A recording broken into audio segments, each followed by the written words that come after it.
But as you ascend up the line and you have so many things in a macro perspective of your business, whatever your business may be, you just can't do it all.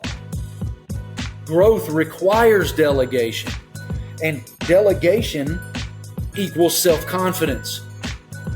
Allan has started and grown several multi-million-dollar businesses. His mission is to help you do the same.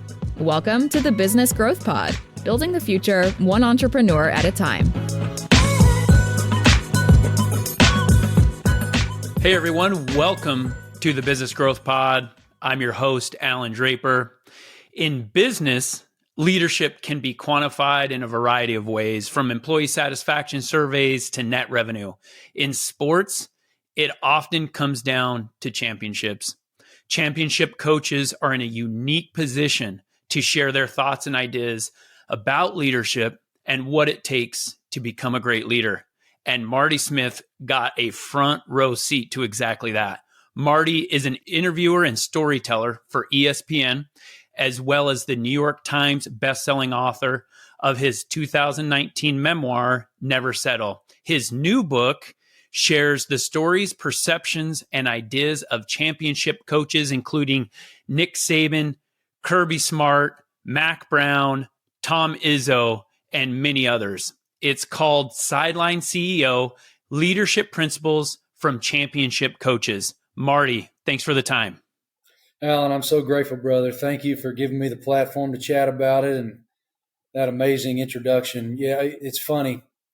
When you do a project like this, brother, you kind of go through it and you're so close to it and you're so immersed in it, you hope that folks who read it can take something away that they can envelop into their daily walk. And I certainly have done that myself as a professional, as a father, husband.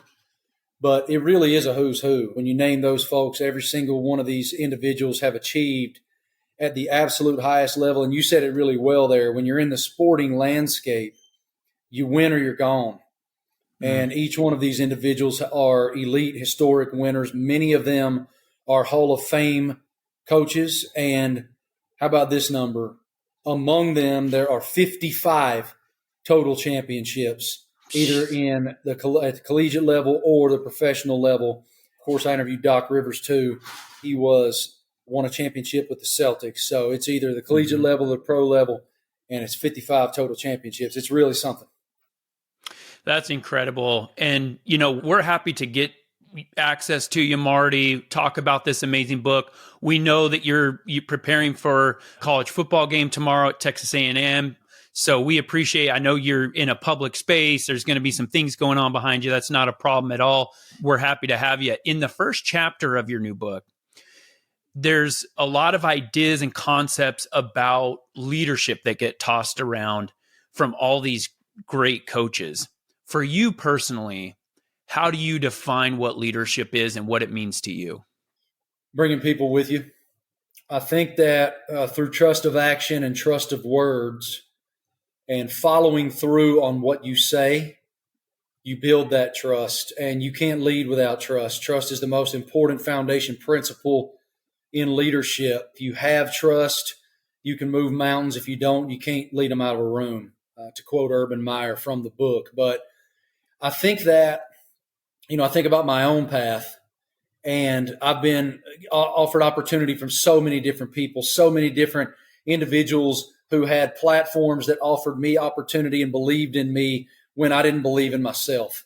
And they gave me that opportunity, and they mentored me into what they saw.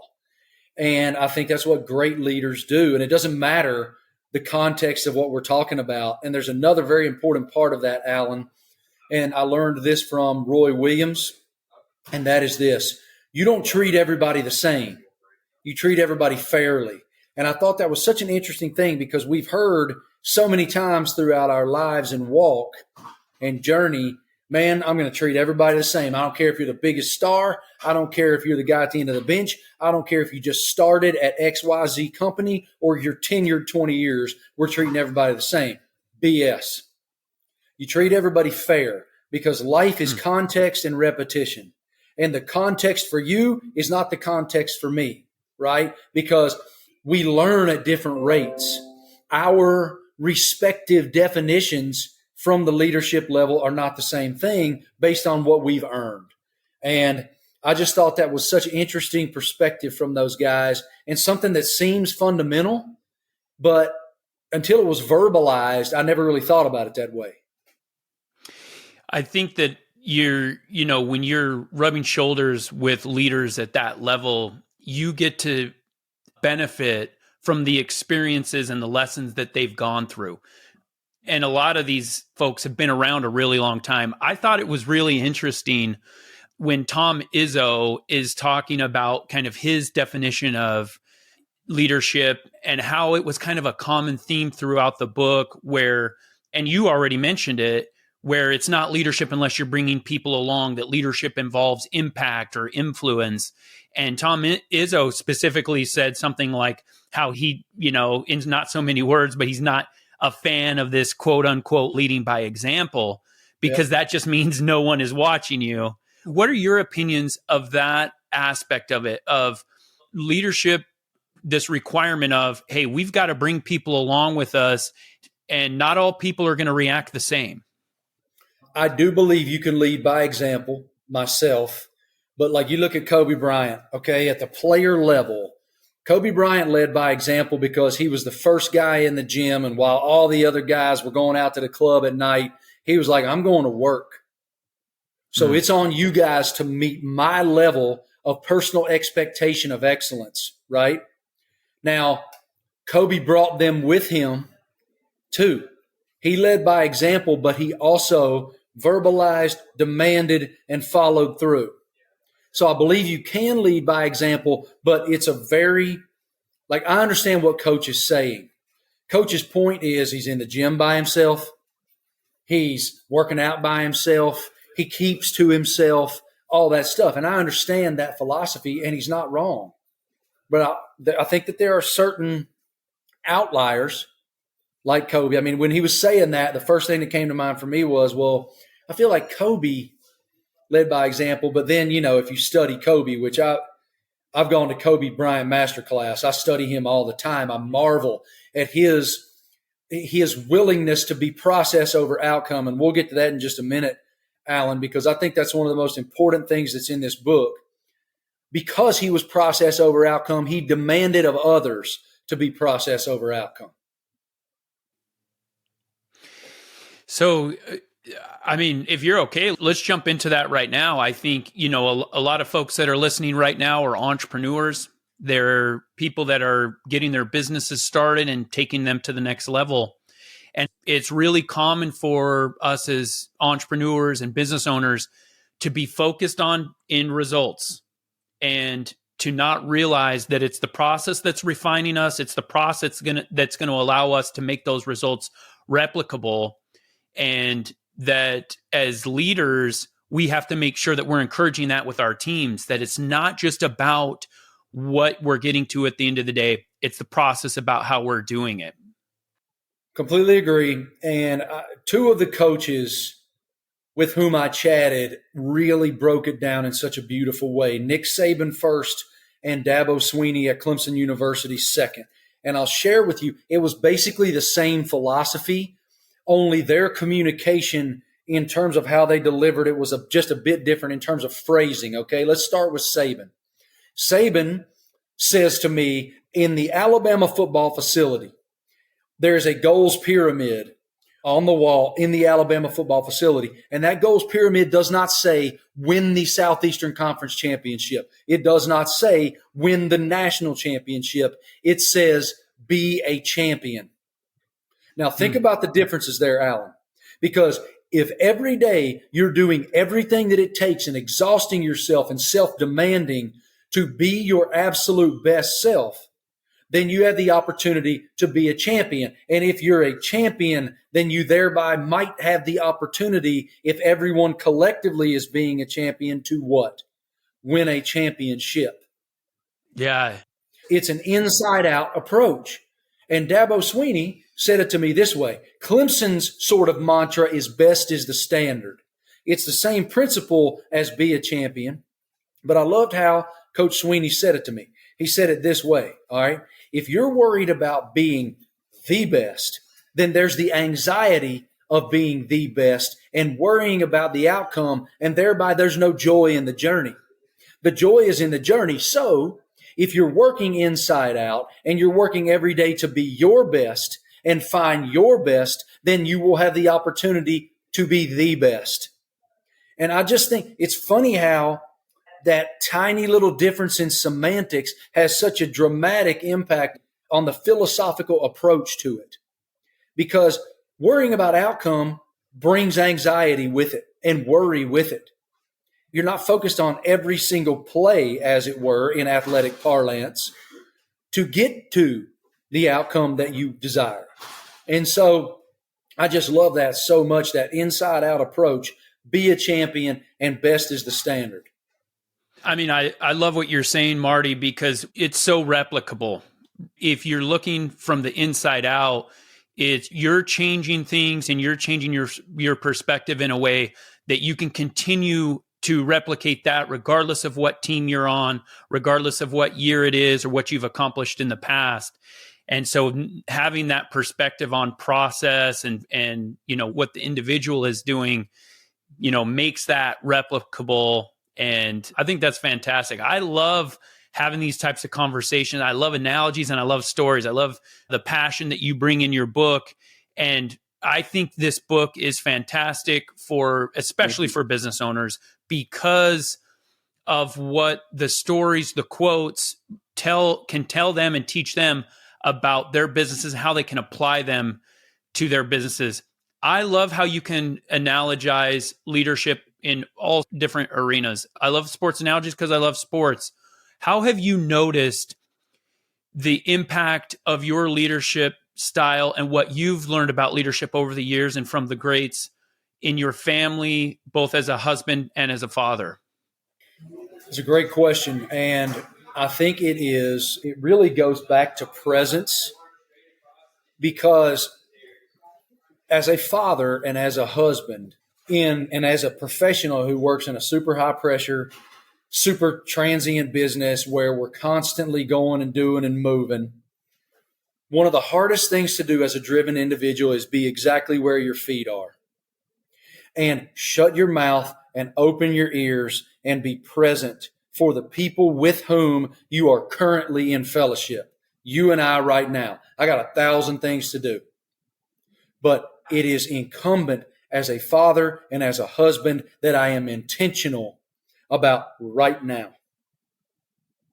I was reminded of that as I made my way through how these coaches have to operate, especially today.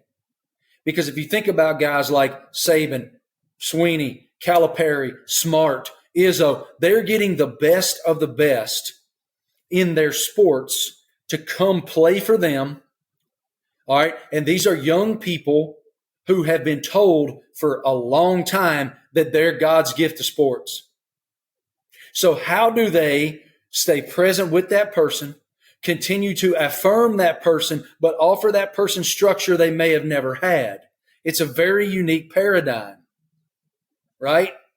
Tear them down, build them up. It's like Calipari said in the book, the culture here is everybody eats. And that's a hard thing for a lot of these young people. And so that presence is so important because it's the process of building that trust. And then you build that trust by great communication, great listening skills, which is one of the most underappreciated great skills of leaders, is just listening. And I mean, the person that really stood out to me in the book talking about listening was Coach Corbin, Vanderbilt's head baseball coach. Brilliant thought process from him on the value of listening. To him, it is the best way you can let someone know you care. Because if you're genuinely listening, your mind is not turning towards what you're going to say next. You're genuinely responding to their heart. And that's a hell of a thing, son. That is a very dynamic thing. So all of those things are very important as a dad and as a husband. And a lot of us are not good at it. So I've tried to be more intentional in those ways. Your comment about just really listening to people, it struck me. I just finished reading The 7 Habits of Highly Effective People by Stephen Covey I've read it a few times. And one of those habits is you seek first to understand, then to be understood. And as human beings, we want to get our voice heard. We want to be heard first. And he kind of turns it on his head. And it sounds like you have a chapter that's about communication and listening. And that's how important it is. I kind of wanted to go through some of the chapters in the book. So you gain thoughts of the championship coaches on 7 different leadership qualities: trust, communication, listening, delegation, culture, crisis management, self-evaluation, and evolution. And there's kind of this underlying theme in the book about how leaders are well-rounded. Why do you think that is? Why do you think that there's all these things that a really strong leader needs to be in order to be effective? Well, there's not a lot of them, right? They're very, very special individuals, especially when you are someone who can move. I mean, going back to your very first question about sort of my perspective on what leadership is, if you have that talent and that conviction to bring people with you, especially when they don't believe they can do it themselves, that's just next level, because so many of us are insecure. So many of us, and that includes myself. I mean, I've said for a long time, I wrote in my first book that my greatest insecurity is I like to be liked, and I hate it. I admire people who don't care. I care way too much, man, and it will affect me. And in a world of social media, in a world of a lot of toxicity, in that I feel like we're closer than we've ever been virtually and further than we've ever been personally. And you got to think about all those inputs that these young people are experiencing. I just did a feature on Jordan Travis, Florida State's quarterback for College Game Day. And Jordan almost quit football because of what people were saying to him on social media. So think about what these coaches are managing. All these young people have all these inputs. And so you have to be personal with them and intentionally personal with them. They're going through things in these formative years of their lives. So you have to demand excellence of them between the lines because your butt's on the line. Again, it's high. You got to win or go home. So they are very, very rare species, these great coaches in the leadership space. And, I'm sure there's a lot of business people who have to be great leaders, but does their business just bomb if they're not great leaders? I don't know. That's why delegation is such an important. That's why I put delegation in the book, Allan, because great leaders delegate responsibility and don't micromanage. You hire people that you believe in, and then you let them do their job. Because micromanagement is insecurity and almost certain failure in a lot of ways. I mean, I know there's the Steve Jobs of the world who I think were very hands-on in that way, and succeeded. But it's a rare unicorn who is a great leader with everything that it takes. When I was early in my business career and I started my first company, I really struggled, Marty, because I felt like no one cared like I did. So it was really tough to let go of the reins for me. And then I realized, hey, if I'm going to hire somebody, I'm not going to hire them and then do their job because then one of us is irrelevant. So what is it? You do talk a lot about delegation, how important that is. And I'm 100% on board with that concept. What is it that is for delegation that is so difficult for young leaders? It's not just young leaders, Allan. It's uber-driven people. Because as Greg Sankey, the Southeastern Conference Commissioner, whom I interviewed in the book, said, if you're a high achiever and an uber-driven individual, there's this thought process of, I'll just do it myself. But as you ascend up the line and you have so many things in a macro perspective of your business, whatever your business may be, you just can't do it all. Growth requires delegation, and delegation equals self-confidence. Now, if that person is falling down on the job and you see a quality control issue in one certain area, and if you put it again back in the coaching world, here's the perfect analogy. Actually, the perfect analogy is exactly where I'm sitting right now. Texas A&M football. Jimbo Fisher is the head football coach at Texas A&M University. Jimbo Fisher, for his entire career, has been an elite offensive mind. He has, whether he was the offensive coordinator, he called the plays. Once he ascended to head coach, he was the play caller. It's gotten to the point where the head coaches of major college football programs are CEOs. They have to have a macro approach. If there's a big tennis recruit coming to campus, a big volleyball recruit coming to campus, who do they want to meet? They want to take a picture with a football coach. So the nuance that comes with play calling and scheming for specific defenses that you're going to face that weekend, it's just so inside baseball, the head coaches they just don't have time for it. And this year, for the first time, Jimbo hired an offensive coordinator and said, okay, Bobby Petrino, it's yours. And we all wondered, was he really going to do it or not? But he is, and it's working. And so where I grew up, I grew up in Appalachia, farm country, small rural America, the rural South. And my daddy always used to say, if it ain't broke, don't fix it. For greatness these days, I don't know that applies. Yeah, that's awesome.